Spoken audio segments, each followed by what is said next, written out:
Good morning everyone. Makakaupo na po tayo. So, nandun po yung ating mission team. They're celebrating even the anniversary ng Compres Tagum. Nandun po. So, speaker po nila si Pastor Doms. If we could include him sa prayers po natin today. Anyway, we'll be proceeding po with our message. As you might remember po, since we are on mission, so naging missions po yung ating mga topics for the past weeks. What you see on the screen ay kung ano po yung mga naging topic ni Pastor Doms for the first two servings nung series natin, the advancement of God's kingdom and reaching out to others for Jesus' sake. Last week po, yung pinag-uusapan natin tungkol sa missions, we tried to have a deeper understanding of it, and we looked at missions to be the heartbeat of God. Yung missions, yun yung tinitibok ng puso ng Panginoon. Bakit ba? Bakit siya ang tinitibok ng puso ng Panginoon? Unang-una, God's heart is for all people to know Him. We have seen scriptures that tell that. Ang gusto ng Panginoon, makilala siya ng lahat ng nilalang. And then we learned that missions is an overflow of God's love at work in us. It was a challenge, church. Binigyan tayo ng challenge na na-experience mo na ba yung love ng Panginoon? And good to say na lahat naman po nung tinanong ko, lahat naman po nagtaas ng kamay. We experience in very personal ways yung pagmamahal ng Panginoon. Pero as the statement says, missions is an overflow of God's love at work in us. If you experience the love of God, then it would drive you, it would lead you, it would compel you to reach out to people.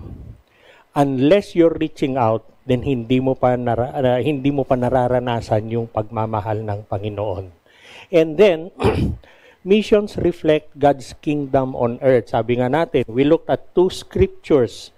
We looked at Revelation, kung anong itsura dun sa heaven, the worship and the grandness and the goodness of heaven. Tapos bumalik po tayo sa Matthew chapter 6, from the Lord's Prayer, yung sinabing, Thy kingdom come. Nababasa natin yon, which is often mistaken as something that will happen in the future. Akala natin nung sinabing Thy kingdom come, ito ay dun sa pagbabalik ng Panginoon. We looked at it from an eschatological point of view, but it's not. Inaral po natin yung word na come and how it was written in Greek and how Jesus told it na it doesn't matter if it is past, present, or future. So the kingdom of God, we seek the kingdom of God even where we are today. Tinapos po natin yung ating message last week. Naalala nyo? We ended it with the map of the world and the Philippines. Tapos sabi nga natin, it was a prophetic gesture that we did na you pointed at the country or the city or place in the Philippines in the map kung saan nyo gustong kung saan yung mission na gusto nyong gawin. It is either by praying for them or supporting them, which we will talk about today. Pero it all starts there. It all starts there na pakikinggan natin ang Panginoon, and then kung saan ang sinabi ng Panginoon sa atin, doon niya po tayo papupuntahin. And I hope you will remember that. Huwag po natin kalimutan kung ano yung ginawa natin, ano yung tinuro natin nung last week. And it's never too late. It's never too late. If God is telling you to go or to support or to pray for any of those places, then please do so. Please do so. It is part of the mission. It is part of our obedience sa Panginoon. Try to imagine, church, na we all stand before the throne of God and we were surrounded by multitudes. Iba-ibang klaseng mga tao, iba-ibang lahi, different tribes, different languages, and every one of us worshiping God. Napakaganda po, di ba? Napakaganda po. Think of us, tayo mga Pilipino, standing before God, and we see people from other countries. They speak their language and you understand them. Tagalogin mo, Ilocanuhin mo, maiintindihan ka rin nila. That is heaven. Think of it. Think of such a beautiful place na it is this kind of place Though limited yung vocabulary ni John, ito yung sinulat niya sa Revelation 7 verse 9. And it is a powerful reminder for us of the ultimate purpose of missions. It is to bring people and souls to God and make them worshipers of the Most High God. It is to bring them into a saving relationship, transforming relationship with Jesus Christ, and make worshipers out of them. Hindi po yung tayo lang, hindi yung sila lang, pero sama-sama tayong lahat nagpupuri sa Panginoon. While not everyone is called maybe to go elsewhere, or to leave their home, or to go to any distant country, pero everyone is called to participate in the mission. Everyone. Say the word everyone. And say the words, that includes me. Nung sinabi kong that includes me, ayaw na. Everyone, say everyone, is called to participate in the mission, and everyone will say, kasama ako doon. Amen, amen. Opo. Kasama po tayong lahat doon. The question is not, hindi po yung sasama ba ako o hindi.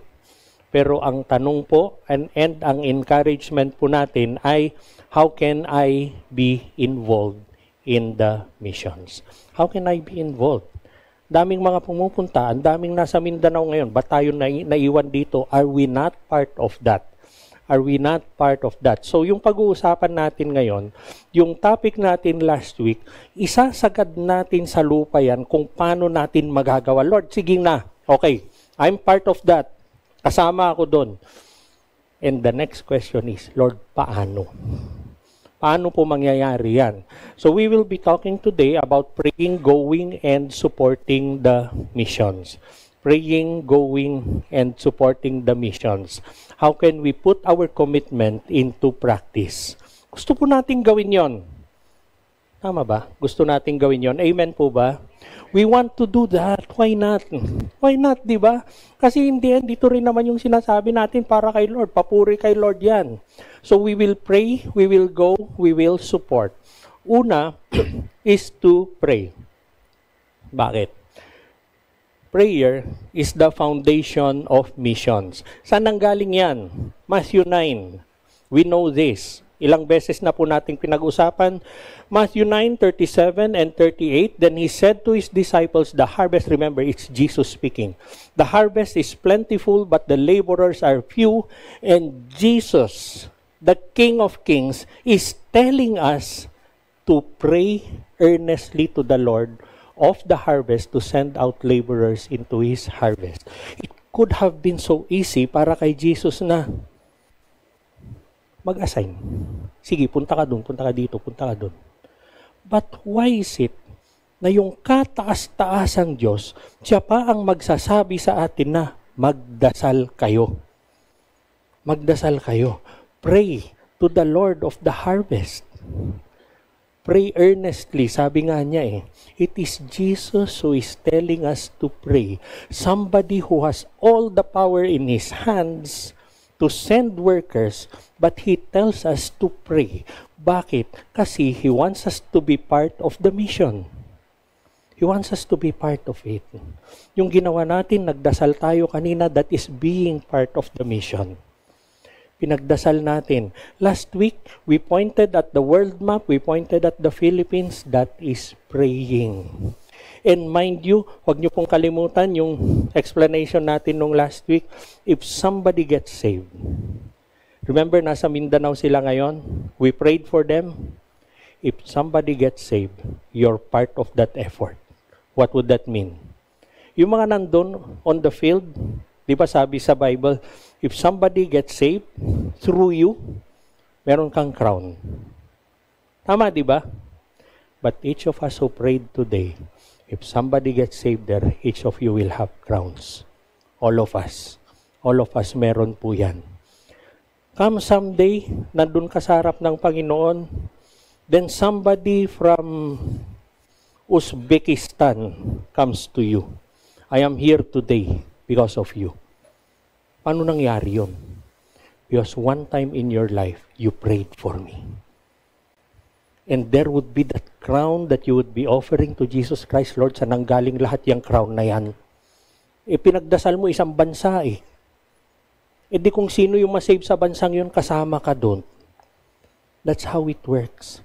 Kaya nga, yung sinasabi ni Jesus dito, it is not only for us to pray for those who are lost and for the workers who would be going. It is Jesus wanting us to be part of that mission so that when we are part of that mission, the reward also goes to us. We will pray.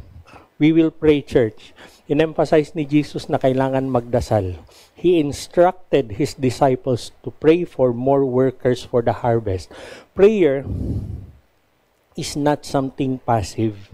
Hindi yung pag may nangyari na, tsaka ka palang magdadasal. It is an active and powerful force. Maybe each of us, nasubukan na nating magdasal at nakita natin kung paano sumagot ang Panginoon sa mga dasal natin. Many of us, I would believe, na pati yung hindi mo pinagdasal, sinagot ni Lord Pati yung amen ba? Pati yung nakalimutan mo ng pinagdasal mo nun, binigay pa rin ni Lord sa'yo. Did that ever happen to you? Did that ever happen to you? Ganun po ang panalangin. So huwag po tayong magkulang. We pray for our needs. We pray for ourselves, our families. Please pray for the missions. Dare I tell you, pray for a country and you will see what will happen. You will not see it in this life. You will see it definitely in the next. Through prayers, ano bang nangyayari? Remember, it is an instruction of Jesus Christ. So when we pray, we are aligning our hearts with God's heart for the lost. Alam niyo yung kanta natin kanina, break my heart for what breaks yours. Kasi it breaks the heart of Jesus to see the lost. And when we pray for them, our heart is broken also for the lost. And we are aligned with Jesus Christ. And it opens doors. Yung prayers natin, they open doors that we cannot even see. We cannot even see. When we pray, missionaries, or you might have heard of this, when we pray, we stand in the gap for missions. Ano ba yung stand in the gap for missions? Nagsimula po kay Ezekiel yan. I searched for a man among them who would repair the wall and stand in the gap before me on behalf of the land so that I might destroy it, but I found none. Sa verse po natin na ito, it is a metaphorical gap ang pinag-uusapan dyan. It is a gap of righteousness, it is a gap of justice. Alam po natin yung kwento ni Nehemiah, kung parang yung Jericho, it would be a better example na we know how a city is surrounded by a wall. Noon, ganun po sila noon. Pero, if there would be a gap dun sa wall na yon, then they are vulnerable for attack. Ganun din po when we talk about the missions. Standing in the gap symbolizes yung mga prayers natin. Yung mga missionaries natin, they are vulnerable to attack. They are vulnerable to persecution. But when we pray, we are standing in the gap. We are standing in the gap for them. When we pray, we stand in the gap for missionaries, for those who do not yet know Christ, and for entire nations. We stand in the gap for them. Prayer prepares the people's hearts. It prepares the people's hearts. Every time merong pupunta sa missions, every time merong nangangailangan na country, when we pray, it already prepares the people's hearts. We do not pray when you are in the field. No, you don't. No, you don't. Pag nandun ka, chances are hindi mo maalala ang lahat ng kailangan mong pagdasal. But if people stand in the gap for you, it is them who pray for the people and prepare their hearts. And it releases the power of God to the people. Bakit yung mga pagkatigas-tigas na iba yung faith nila? Bakit sila bumibigay? Is it only because of the missionary? It is because people prayed ahead. People have prayed ahead already. Praying for missions, hindi po yan minor role. It is the starting point of everything. It is the starting point of everything. Yung ginawa natin nung last week, keep praying, church. Keep praying for that city, for that country. Salvation will reach them. We stand in the gap. When we stand in the gap, it refers to taking a position of intercession. Ipinagdadasal po natin. It is a position of intercession, of advocacy, or intervention on behalf of the missionaries. We pray for them. We pray for them. Sabi po ni Oswald Chambers, prayer does not fit us for the greater work. Prayer is the greater work. Prayer is the greater work. Don't you dare go to missions. Don't you dare send missionaries kung walang nagdadasal para sa kanila. Don't you dare talk of salvation for a country if you're not praying for it. Pagdasal po natin, simulan po natin sa panalangin. Think of our prayers, and I hope that with this message today, makakapag-adjust po tayo sa prayers natin. We're not here to condemn, but we're here to encourage. Give time, pray for the nations, pray for missionaries. Alam nyo, kailangan na kailangan ng missionaries yan. Kailangan na kailangan po nila. We see, sinabi ko nga nung last week, when you're in the mission field, you see how the Holy Spirit works in so much different ways. Ibang-iba pag nasa mission field ka. Pero it starts because people are praying. I could not emphasize this so much, church, but I hope I leave you with the message. Please pray. Pray for countries, pray for messengers, pray for missionaries. And I hope na even starting today, magsimula po tayo, we pray for them. We pray for the missions. Kailangan po nila yan. Next naman po is to go. Obey the call to share the gospel. We obey the call to share the gospel. At ano pa ba naman ang scripture kung hindi si Isaiah 6 verse 8? Then I heard the Lord asking, whom should I send as a messenger to this people who will go for us? I said, here I am, send me. Sabi ni Prophet Isaiah, it was not a very good situation kung nasaan siya noon. Nung sinabi ni Isaiah yan, sa chapter 6, yung first verses po dyan, anong nangyari? Namatay si King Uzziah. Nung namatay siya, nagkaroon ng political uncertainty ang Israel. Bakit? Kasi hindi nawawala yung mga Assyrians na nananakot sa kanila. Wala na yung king. But what did God do?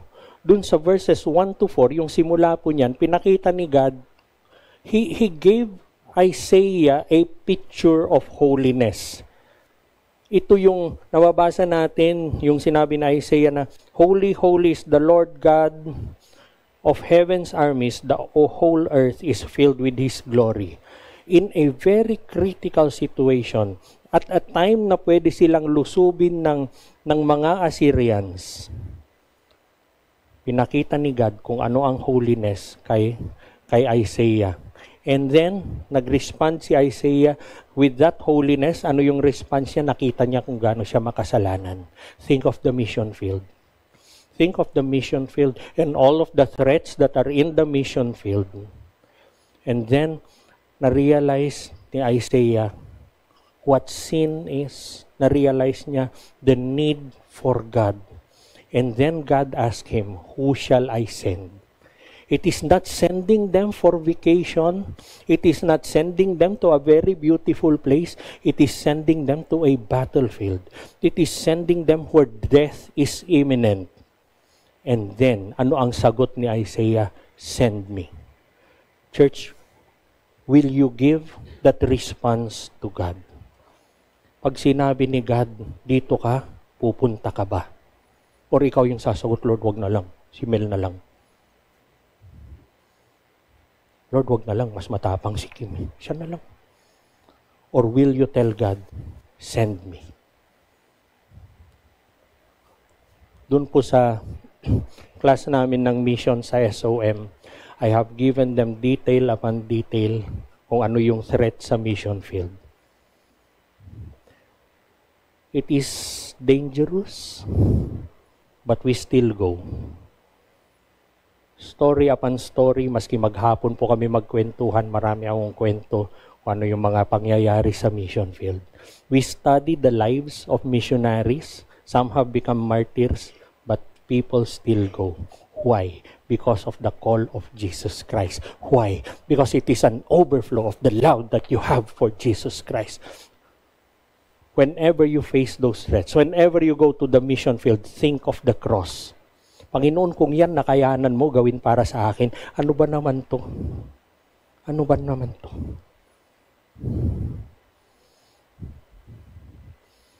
People would threaten you. People would threaten you in the mission field. Kung si Jesus hindi siya natakot na mamatay para sa iyo, ikaw matatakot ka para sa Kanya? Wag naman. Wag naman. He gave His life for you. He gave His life for you. What is it if you give your life for Him? Yung response ni Isaiah comes with the threat, pero he accepted it. Lord, send me. Bakit? Because God sends those who are willing. Are you willing to go? Are you willing to go? Going is the next step of taking the gospel to the world. Siguro, hindi naman kailangan lumayo. Minsan, hindi mo nga kailangan pumunta sa Mindanao eh. Baka kailangan mo lang tumawid dun sa kalye nyo. Yung mag-asawang laging nag-aaway, bago lagi yung pinggan nila. Baka merong ganun. Baka yun lang yung kailangan mong puntahan. But what matters, church, is that we are all sent somewhere. Pinapadala tayo ng Panginoon kung saang lugar yan. And it would be worth for us to ask God today, Lord, saan ba? It would be worth for us to listen to God asking you now, who should I send as a messenger to these people who will go for us? It would be worth for each of us to tell God, Lord, send me. Sige, Lord. Saan man yan, sige, Lord. Tara, punta tayo, Panginoon. It is not only, sabi ko nga, hindi naman kailangan bumiyahe ng pagkalayo. Sometimes we just have to go across the street. Sometimes it is in our community, but what matters is we obey God. We obey God. Short-term mission siguro yan, long-term mission siguro yan, pero every day God gives us opportunities to share the love of Jesus Christ. Going is a response to God's heart for the lost. When we say to the Lord, "Here I am, send me," we are joining Jesus in His mission. It is not our mission, by the way. It is the mission of Jesus Christ. Sabi nga ni David Platt, every saved person on this side of heaven owes the gospel to every lost person this side of hell. We need to share the gospel to somebody who is about to go the other way. Sinabi ko nga sa atin noon, we see Jesus Christ to be in His throne in heaven. We see Him in a majestic place where He is in heaven. But one place where Jesus is in the road to hell. Sinasalubong niya ang lahat na dumadaan doon, papunta sa impyerno, hinaharang niya na huwag kayong pumunta dyan. Hindi po tama yan. If you want to find Jesus, find Him at the doors of hell. Kasi hinaharang niya anyone who goes in. And that is what Jesus Christ wants us to do. We owe the gospel to every lost person on this side of hell para hindi sila pumunta doon. It would be worth, church, na ginawa mo ng lahat pero pinili pa rin niya pumunta doon kaysa wala kang ginawa at pumasok siya doon. We do it for Jesus Christ. Saan ka kaya pinapapunta ni Jesus Christ? Are there people in your community, in your workplace, sa eskwelahan mo, in your city who needs the gospel? Wherever they are, church, please go. Just go. Do it for your Savior. Do it for your Lord. And yung last point po natin is support. We empower others to go. Philippians 4:15 to 17 says, and you Philippians, when we read this, I want you to understand that Philippians, the church in Philippi is the poorest church. Dun sa epistles ni Paul.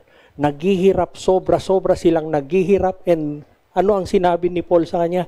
And you Philippians know that in the early days of the gospel, when I left Macedonia, no church shared with me in the matter of giving and receiving except you alone. Ang daming mayayaman na church, sila pa, yung sobrang generous.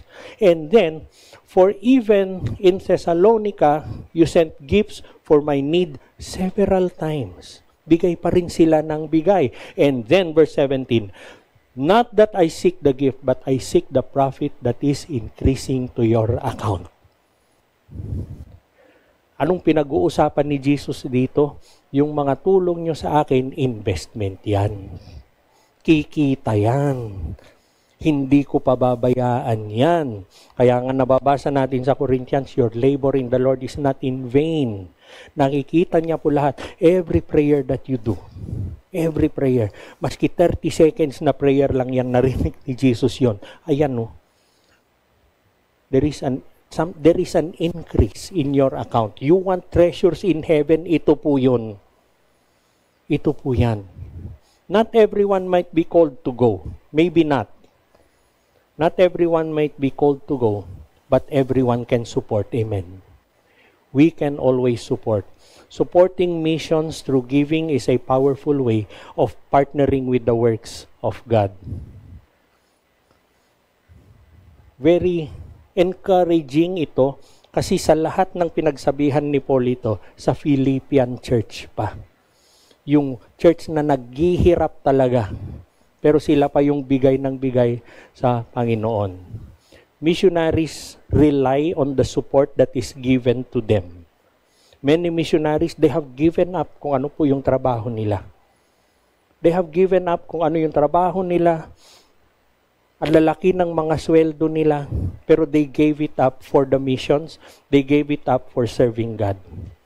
Several times, biniro ko nga dito sa pulpit, kinukwento ko. Dati ang sweldo ko 6 digits. Pero ngayon 6 digits pa rin kasama yung centavos. We give up things for God. We give up things for the gospel. And we see the harvest of the Lord. We support.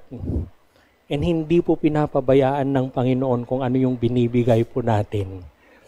Yung financial support natin, letters of encouragement, practical help, they all strengthen our missionaries. Tuwang-tuwa ako pag nasa mission field every night. Ina-update ko yung mga mission supporters ko. Meron pang pumuna sa akin, mission supporter galing sa Amerika. 3:00 ng umaga na dyan, ba't ka pa nagme-message? Sabi sa akin. Kasi punong-puno. Punong-puno that you want to tell them what is happening. And they are seeing na kung ano yung support na binigay nila, ito pala yung binubunga nito. And they are earning interest on their account. Hindi po, kuminsan, hindi naman po pera-pera yan palagi. Oo, money is a tool for the missions, but sometimes hindi po yan. Ang example, kaya ko po sinasabi dyan, si Tita Do and myself, we know of a missionary na yung isang mission supporter niya, hindi perang binibigay. Meron siyang business ng LPG. Sabi niya, pag kailangan ng pamilya mo, pumunta sila dito sa amin, bibigyan namin ng LPG. So, si missionary, pumunta sa mission field, hindi na siya nag-aalala na mawalan ng LPG yung pamilya niya. Pwede po yun. Hindi na siya nag-aalala. Giving enables missionaries to focus on sharing the gospel, and it connects us personally to the lives being changed. Us personally to the lives being changed. Alam nyo, merong isang libro na ginagamit ng mga missionaries. Title niya, The God Asked. yung libro na yan. Okay. Anong tinuturo ng libro na yan? Why did we bother adding it today? Unang-una, I want us to realize, ano ba yung trabaho ng missionary? Ano po yung trabaho ng missionary? You see it on the screen. Missionaries to focus on sharing the gospel. Tama po ba? Agree po tayo doon. It is to deliver the gospel and make worshipers of everyone who receives the gospel. Right? Yun po ang trabaho ng missionary. Okay. Therefore, ang tanong, trabaho ba ng missionary ang mag-raise ng support para sa kanya? Is it the work of the missionary to raise support for themselves? Ang trabaho niya mag-share ng gospel. Is it their work to raise support for each of them? Bakit? When God sends you to the mission, it is God who is supporting you. Pag nandun ka sa mission field, si God ang susuporta sa iyo. Mission niya yun eh. So, when a missionary comes to you and asks for support, it is God asking you directly. Bakit? Para sa mission niya yun eh. Come to think of it, hindi mo pa naibibigay kay missionary, naibigay na ni God sa iyo. When you give to the missions, you're not giving to the missionary, you're giving directly to God. You are giving directly to God. So, on the other side of it, pag sinabi mo na wala akong maibibigay dyan, church, sino ang tinatanggihan mo? And then you pray to be blessed. And then you ask God for favor. Pero yung mission niya, ayaw mo. I could tell you stories upon stories, church, of those who have rejected. There was a mission na pupuntahan ko sana noon. Hindi, nakapunta ako. Meron kaming kinausap ni Tita Do. We asked for support. Ang sabi niya, wala akong maibibigay. Kinagabihan, nag-post siya, nag-inuman sila ng mga kaibigan niya. The next day, nag-post siya, dinala niya sa vet yung kanyang alaga, maski walang sakit. And in less than 2 weeks' time, something tragic happened to their family. Huwag po natin pagluluko ang tawag ng Panginoon. There was another mission field. Pumunta po ako. There was someone, may kaibigan ako, nagbigay siya, hirap na hirap niyang iabot yung 5,000, naka-envelope pa. Alam ko na wala siyang project for 1 year. Ang project, bro, huwag mo na lang ibigay yan, gamitin mo na, hindi, sabi niya. Nagdasal ako, pinapabigay ni Lord to. Tapos ako pa yung umaayaw, paano yung pagkain niyo, paano yung ganito? Binigay niya pa rin. I remember that day, I remember that place kung saan niya inabot. Hindi pa ako nakakaalis papunta sa mission field, he was awarded a project that he never thought he would have. He gave me 5,000. Magkano yung project? 50 million. Would you believe that? Huwag po nating maliitin kung ano yung binibigay, ano yung sinasabi ni Lord sa atin.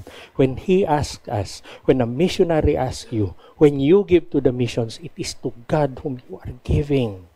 Hindi po trabaho ng missionary na mag-raise ng support para sa kanya. Trabaho ni God yun. So when you give your giving to God, sabi po ni Charles Spurgeon, if you cannot go yourself, you should send a substitute, and the next best thing to going into the work yourself is to support it by your prayers, your gifts, and your interest. Supporting missions is a way of taking ownership of the spread of the gospel. Remember, you will be part of it. You will be part of that mission. Saan ka ba ini-invite ni God ngayon? Saan ka ba kinakausap ni God ngayon? Meron bang mga missionaries pa rin, mga ministries, mga organizations na pinapakita ni Lord sa iyo? Huwag mong tanggihan, kapatid. Understand that even before God asks you, binigay na niya kung ano yung ibibigay mo. Tandaan po natin yon. I think a better question sa Panginoon is, Lord, sige, saan ko po kukunin? ituturo niya kung saan. I have heard people who ask that question from God and then the provision came. O ayan, ibigay mo. How could you say no to God? How can we be involved in mission? Sabi nga natin, we can pray, we can go, and we can support. Whether by praying, going, and supporting, each of us has a role, sabi ko nga, and when the Lord tells us we should go, it is seeing lives transformed. Yun po yung magiging bunga ng mga suporta natin. God's mission invites us to take a step of faith, each of us, to invest in the lives of people, to invest in the lives of nations, and to be part of something greater than ourselves. Huwag po nating i-confine. May relationship ako kay God, yun na. Hindi po. Hindi po. Package deal yan. Kung may relationship ka sa Panginoon, kasama ka sa gawain ng Panginoon. Remember that missions is not limited to a selected few. Hindi po. Hindi yung, sabi nga natin dun sa topic natin noon, na bakit ako, hindi po, hindi tayo, hindi para sa missionaries lang yan, yung so-called professionals. Lord, para sa evangelist lang yan, hindi. It is for all of us. May I quote to you si William Carey? He is the father of modern missions. I will go down into the mine if you will hold the rope for me. Dito po nanggaling yung sinasabi na we hold the ropes for the missionaries. Dito po nanggaling yan. Kasi he likened yung mission field na parang minahan. During that time, 1700s, 1800s, wala pa naman yung mga elevator, mga electric na elevator na ibababa ka dun sa mine shaft. Wala pa pong ganun nun. So, paano bumababa yung mga minero? Palik. Pero, may humahawak dun sa taas. Ganun po yung mission field. It is uncertain. It is challenging, but it is an adventure with God. Pero habang nakahawak ka sa talin, may nakahawak sa taas. Ang sabi ni William Carey, pupunta ako dyan, basta wag kang bumitaw. Church, bibitaw ba tayo? Bibitaw po ba tayo? Somebody is going, facing that danger. Maybe someday tayo yon, but we will go because somebody is holding the rope for us. And let us make sure that somebody will always hold the rope for us.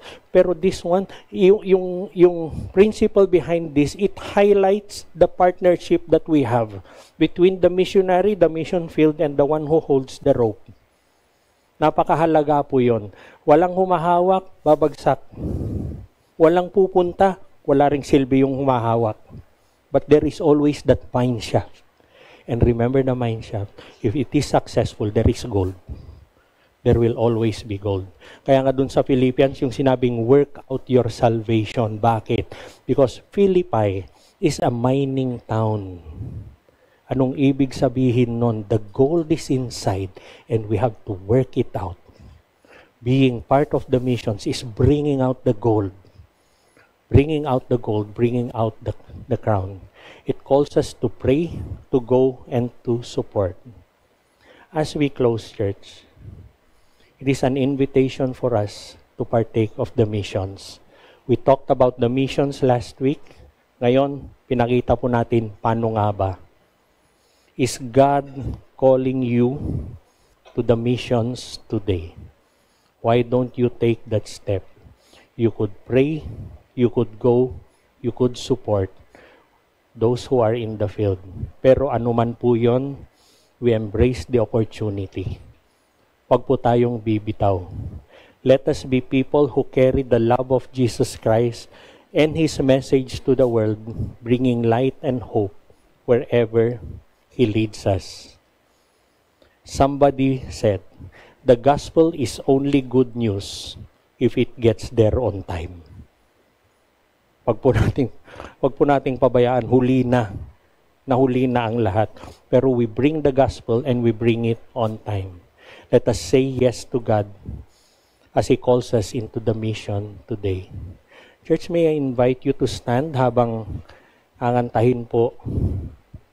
We will have another worship song from our team and then we will pray. Lord, we come before you today, God. Thank you, Lord, that you have told us that we will go, Panginoon, in whatever way, in whatever form that that may be, Lord. We can pray, Lord, and Holy Spirit, give us the message, show to us that people group, that person, that country whom you want us to pray for, Lord. And as you have taught us today, it all starts from there, Lord. We will go, however, Lord, if you send us, wherever you will send us, Lord. Hindi po man bakasyon yan, pero it is always somewhere that you are with us. Lord, we will support, Panginoon. Hindi po kami magmamaramot dahil hindi po kayo maramot sa amin, Panginoon. We will support your work, and in that we worship you.